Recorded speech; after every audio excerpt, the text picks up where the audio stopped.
Bestalde, Bizkaiko golkoari dagokionez, txitxarro kuota asko handituko da. Berdelaren aldiz, murriztu antxoarenak antzera jarraituko du. Solean dira doatzen euskal arrantzalek espero baino albiste hobea jaso dute bart.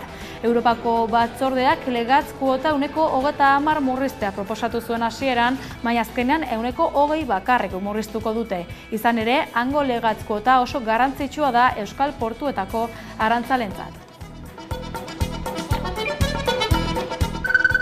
Ongietorri guztioi, Euskal Autonomia Erkidegoak datorren urtean izango dituen aurrekontuei dagokionez alderdien artean elkarlana baloratu zuen atzo Noel Dianjou Ogasun Sailburuak.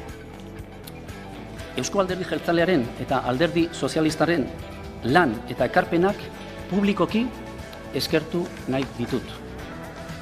Naiz eta bi alderdi ezberdin izan, adostasunak eta zubiak eraikitzen jakin duzue. Zorroztasunean oinarritutako aurrekontu proiektu hau osatuz. Nahi denean posible da, eta horrela erakutsi duzue. Batzar nagusia egin du Realak eta Jokin Aperribai presidenteak segurtasunari buruz hizketan hasi du bilera.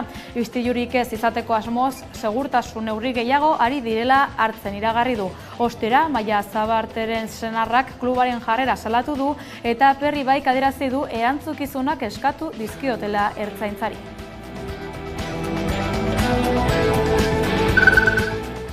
Bulego talde azkoitiarrak aldi baterako etenaldia egingo duela jakinarazi du.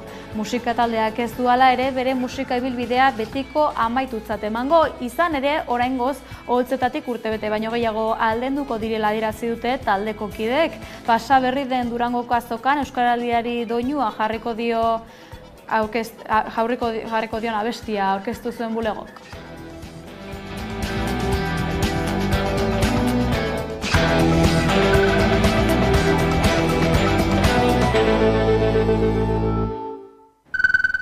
Ongietorri Mario Fernández hil zen atzo arratsaldean, 81 urte zituela, BBKko presidente, Kutxabankeko sortzaile eta lehen presidente eta Garaikoetxearen lehendakariordea izan zen.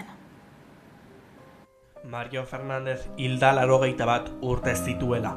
Kutxabankeko lehen presidentea eta Eusko Jaurlaritzaren lehendakariorde izandakoa bart zendu da. Zuzenbidean lizentziaduna merkataritza zuzenbideko irakaslea izan zen eta 2009an BBK bankuko presidente hautatu zuten.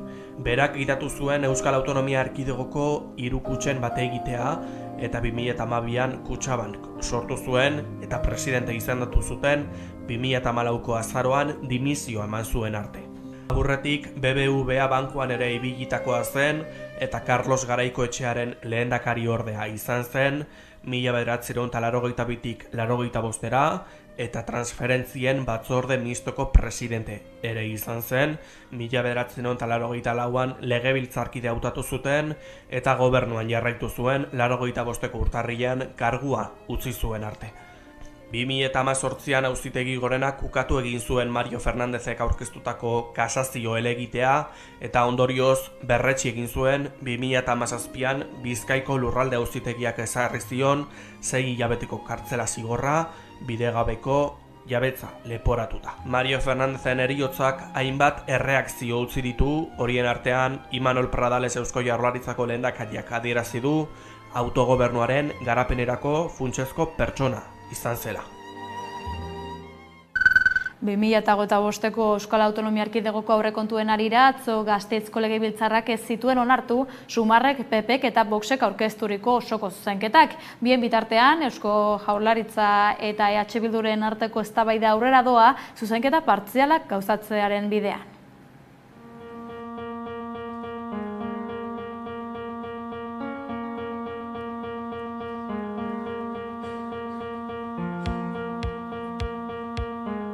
Bozketaren emaitza honako izan da 75 eman dugu botoa, 9 boto alde, 39 kontra, 27 abstentzio. Beraz, ez da Aurrekontu proiektu hau erantzunkizunean, zorroztasunean eta bidegarritasunean oinarrituta dago. 2025erako aurreikusita dagoen 2,1% hazkunde ekonomikoa kontutan hartuta eginda dago. Datorren urtean, 15.000 enplegu inguru sortzea aurreikusten dugu.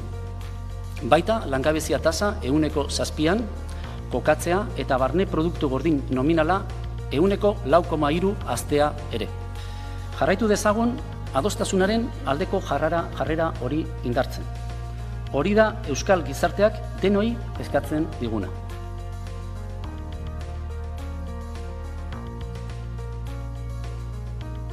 Eta bi gai dauzkagu mahai gainean. Lehena etxe bizitza.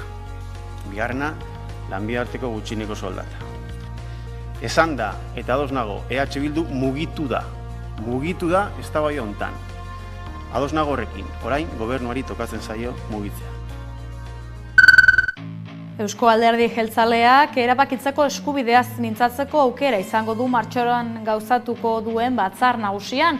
Bilera hil horren 29 eta 30 burutuko da Donostian eta berriak plazaratutakoaren arabera jeltzaleen estrategiak eta helburu politikoak islatuko dituen 5 txostenen zirriborroak bidali dizkie da Euskadi Buru Batzarrak uri erakundei erabakitzeko eskubidari dagokionez dokumentu horietako batek burujabetza osoari eta Euskadi nazioa dela aitortzeari egiten dio referentzia, besteak beste.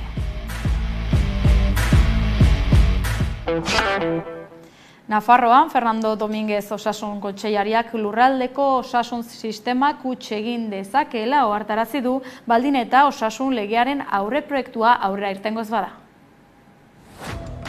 Fernando Domínguez Osasun Kontseilariak beharrezkotzat jo du osasunari buruzko foru lege berri bat izatea sistema egungo egoerara egokitzeko.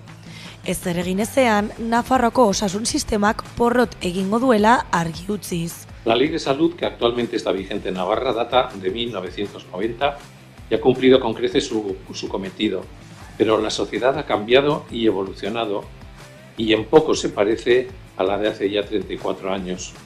Los cambios demográficos y sociales han hecho que estemos ante una sociedad con mayor esperanza de vida, más envejecida, con más patología, con mayor soledad no deseada, con una sociedad que brinda menor soporte a los mayores en muchos casos, etc. En definitiva, una sociedad con necesidades totalmente diferentes a los 90. Domínguezek Bioinnova Konsultinek antolatutako osasunari buruzko foru lege berriaren inguruko eztabaida jardunaldi batzuetan parte hartu du. Eta berretsi du, azken hamarkadetan medikuntzak eta gizarteak izan duten bilakaerak sistema eguneratzea eskatzen duela. Horregatik, sailak lege aurreproiektu bat prestatu du, jendaurrean jartzeko fasean dagoena urte amaierar arte, egungo sistema nahikoa bermeko beste batekin aldatzeko. Desde el Departamento de Salud y el Gobierno de Navarra pretendemos consensuar una ley que permita agilizar y flexibilizar nuestro sistema público de salud, que permita poner las necesidades de la ciudadanía como prioridad número 1, poniéndolas en el centro del sistema, realmente en el centro, no como se dice ahora, pero que no es así, con una atención y gestión centrada en las personas. Osasun sailak idatzitako aurreproiektuak sindikatuen aurkakotasunarekin topo egin du. Elaren arabera, aldaketa horren ondorioz, etorkizunean kontratatutako diren langileek funtzionario izaera galduko lukete eta horrek atea irekiko luke langileak kaleratzeko. Laben iritziz, lege aurreproiektuak osasunbideko zenbait zerbitzu pribatizatzeko aukera zabaltzen du. Sindikatuak uste du Nafarroako Osasun Departamentuak osakidetzaren eredua ezarri nahi duela Nafarroan. Beraz, Domínguezek argi utzi du eztabaidarako hilabeteak gelditzen direla eta prest agertu da aurreproiektua hobetzeko edozein aholku entzuteko. Donostiako auzitegi batek gurasoa hala kendu dio abuztuan bere bikotek mehatxatzeagatik atxilotutako ertzainari. Gizonezkoa aske utzi zuten gertakarien ostean, baina fiskaltzak kasua indarkerian matxista gisa epaitzeko eskatu zuen.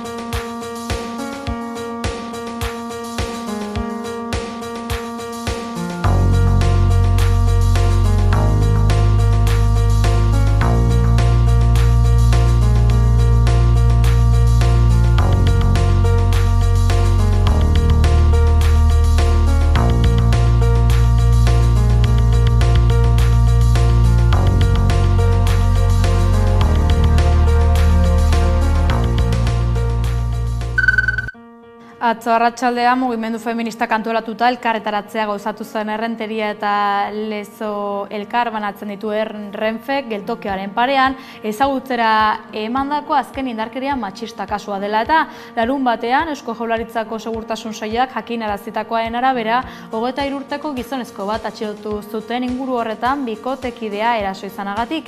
Gipuzkoako Foru Aldundiak egoera gaitzesteko ohar instituzionala plazaratu zuen atzo goizean.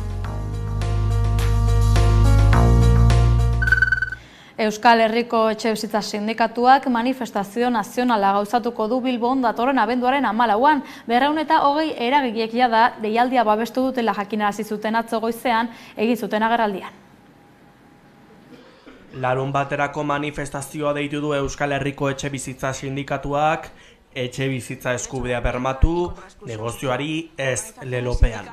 Etxebizitza eskubidea bermatu, negozioari ez izan da erdigunean jarri dugun aldarria. Asmo argi bati jarraituz. Etxebizitza arazoaren errora jotzea. Etxebizitza negozioa den bitartean, inoiz ez delako eskubidea izango. Edo bestera batera esan da, etxebizitza merkantzia den artean, sekula ez delako guztiontzat izango. Gaurko agerraldian salatu dute Euskal Herrian etxebizitzaren arazoa, gero eta gordinago eta bortitzago azaleratzen ari dela, eta horren adierazle dela esaterako alokairuen eta hipoteken prezioen gorakada etengabea. Askorentzat eguneroko arazoa den hori, beste batzuentzat negoziorako aukera da. Putre funtzek, bankuek, industria turistikoak, erakunde publikoek edo inbertsore handiek etxebizitzaren merkatutik gero eta irabazi handiagoa ateratzen dute. Beraz, argi dago zeintzuk dira txanponaren bi aldeak. Burgesiaren irabaziek gora egiteak langileon miseria areagotzea esan nahi du. Hau da, gutxi batzuen aberastasunaren eta jabetzen artean gehienon pobrezia eta desjabetzea eskutatzen da. Arazoaren munta ikusita, mobilizazio zabala deitu nahi izan genuen Euskal Herriko Etxebizitza Sindikatu ezberdinok. Eta horretarako atxikimendu kanpaina abiatu genuen duela aste batzuk. Horiek horrela 200 gora eragile baino gehiagok eman diote babesa abenduaren 14ko manifestazioari, eta horien artean daude etxebizitza eskubidearen aldeko eta bazterketa sozialen kontrako eragileak, eragile sindikalak, auzo elkarteak, denek etxebizitza eskubide unibertsal gisa defendatuko dute Bilboko kaleetan. Etxebizitza eskubideari dagokionez ere Gasteizen datorren urteko martxorako hiria gune tentsionatu izendatzeko eskaera egin izana aurreikusi du udalak.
Bruselak ezagutzeraman berri ditu datorren urterako arrantza kuotak Euskal arrantzaleei zuzenean eragingo dien erabakia da. Izan ere, badirudi baxurako flotaren alde egingo duela eta alturakoa kaltetuko duela.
LABek elkarretaratzea burutu zuen atzo goizean, Nafarroako zahar egoitzetako langileen hitzarmenaren inguruko negoziazioen ondik norakoak ezagutarazteko. Bertan, sindikatuak akordioaren aurka egindako enpresen jarrera gaitzetsi zuen. LAB sindikatuak gaur egindako agerraldian irmo eta gogor salatu du Amabir, Sanitas eta GSR enpresen jokabidea. Zahar egoitzen sektoreko enpresaburuek pasaden astean egin zuten barne kontsultan Nafarroako lehenbiziko hitzarmen sektorialaren aurka bozkatu zutelako. Pasaden astean patronalaren zati batean dauden enpresa batzuk bozketa bat egin zuten eta bozkatu zutena zen ezin diotela emanen bide Nafarroako egoitzen lehen hitzarmenari. Eta berez, aurkako botoa eman zuten. Guretzat, bozketa horren emaitza eta enpresa horiek hartutako jarrera miserablea da. Miserableak direlako langile hauen lan baldintzak. Eta hori horrela esan behar da eta hau irmoki salatu behar dugu. Urtarrilean 4 urte beteko dira LAB Nafarroako zahar egoitzen hitzarmena aldarrikatzeko kalera atera zenetik. Sindikatuak urte luzeak eta malkartsuak izan direla adierazi du. LABek salatu duenez, multinazional horiek, ANEA patronalaren barruan kokatzen direnak, kapitala eta enpresaren interesak lehenesten dituzte emakumeen lan baldintzak baino. Jarreraren aurrean oso argi dugu, ez garela geldiri geratuko, 4 urte hauetan kalean borrokan aritu garela eta borrokan jarraituko dugula. Horregatik, abenduak 13an eta 20an lanuzteak deitu ditugu sektoreko enpresa guztietan, lanuzte egun horietan multinazional honena aurrean mobilizatuko gara, enpresa hauen atarietan, eta baita LABetik bilera urgentea eskatuko diogu Nafarroako parlamentuari, pizka bat, egoera mahai gainean jartzeko, eta ere, gobernua ez, zer esan handia dauka egoera honetan, eta egoera honen desblokeoan, eta ere, gobernua interpelatuko dugu. Beraz, argi utzi dute, borroka ez dela amaitu eta hasieratik mantendu duten konpromiso berdinarekin jarraituko dutela.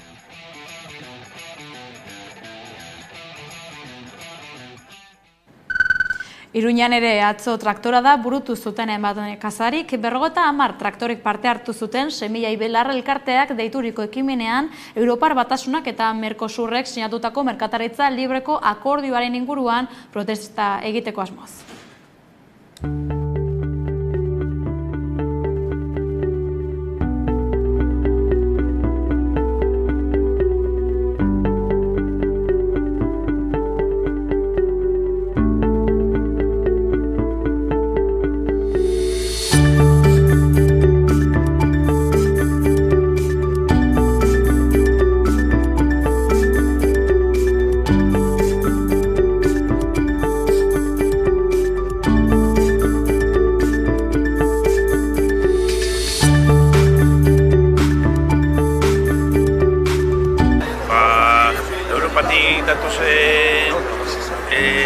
Neurri berriak ez dira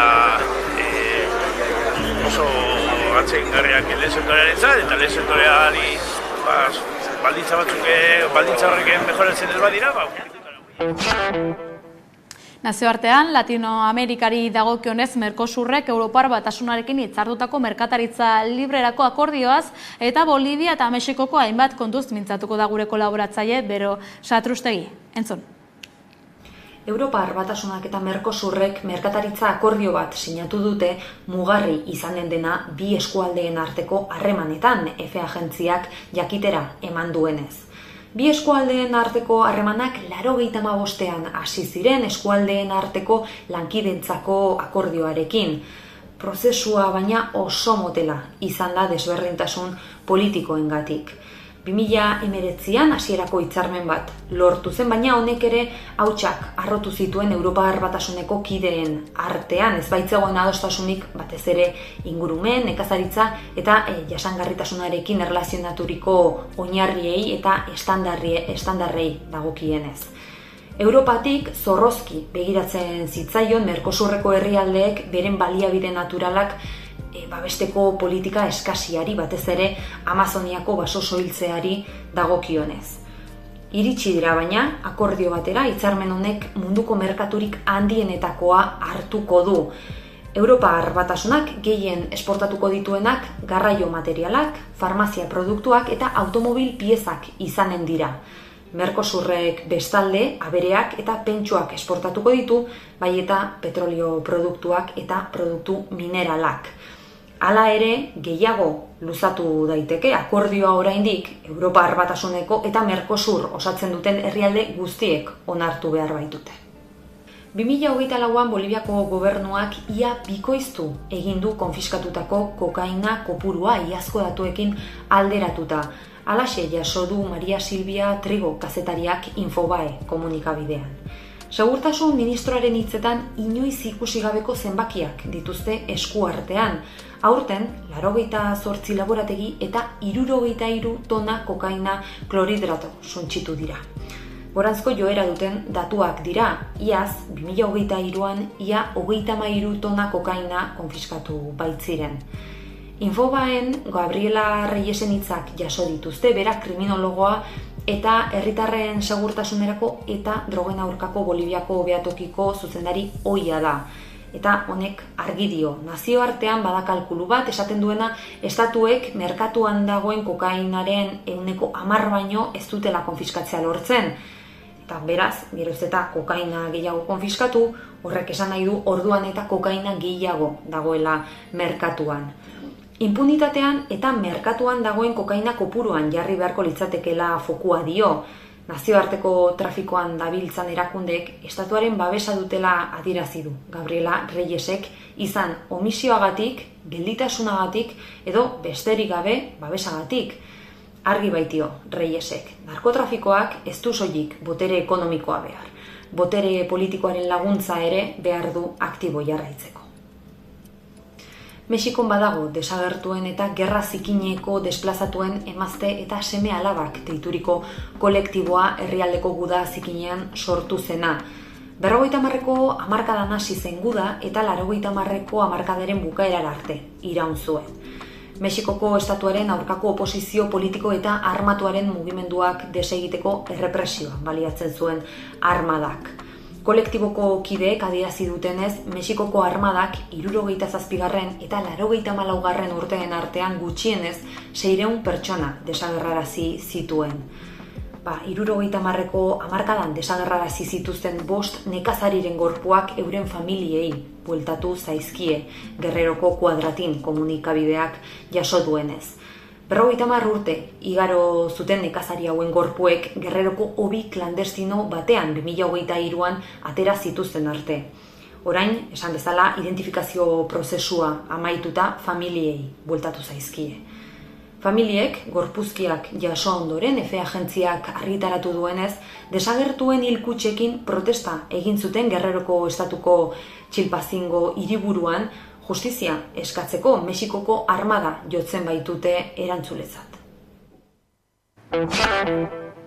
Euskal Herriko kulturgintzan bulegok behin-behineko etenaldia egingo duela jakinarazi du gaur. Talde azkoitiarrak ez dio baina holtzari behin betiko agur esango, izan ere urtebetetik gorako geldialdia aurreikusi du oraingoz.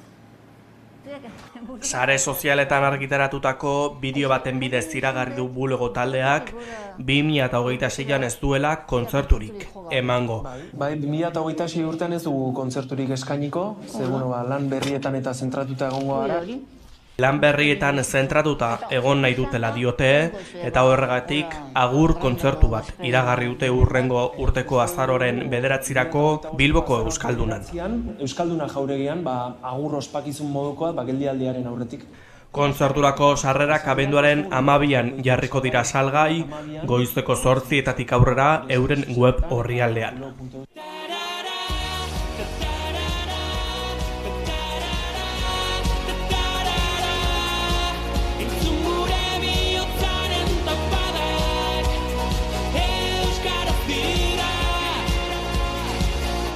Euskaraldiko kanta sortu berri du Azkoitiko taldeak eta bere sorreratik 2019an 5 disko argitaratu dute. 2027ko indar berrituta espero da bulego taldea oholtza gainetan.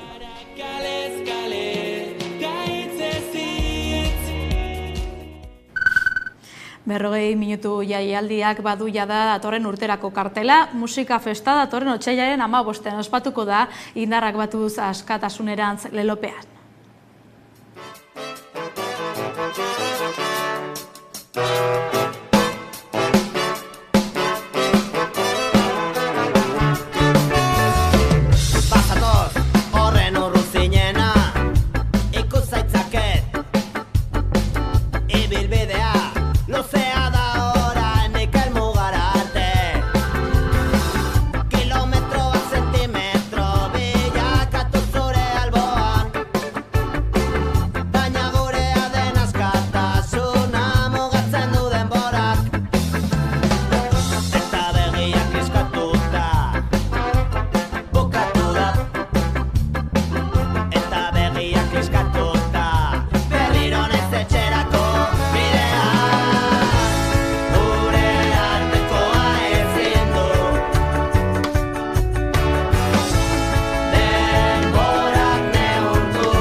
Amaierara iritsi gara, euskarazko informazio gehiagorako sartu 11.eu atalean edo kuskusiatu gure sare sozialak ahuntzak taldearen panpinak abestiarekin agurtuko gara. Ongi izan.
Albiste faltsuak ez dira albisteak, desinformazioa da.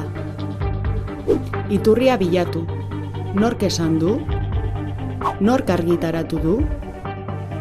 Aztertu xehetasunak, argazkiak, estekak, data, beste hedabide batzuekin alderatu. Ziur ez bazaude, ez partekatu.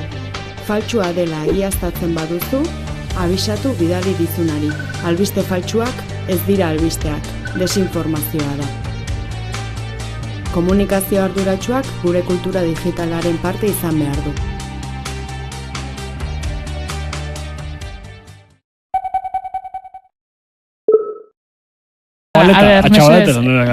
Atxabaleta. Bueno, aretxabalta aldea izan ziteken. Mesedez bosilabako... Bosilabako herriak 10 sortzian ondo kabitzeko. Oida. Errex. Baina,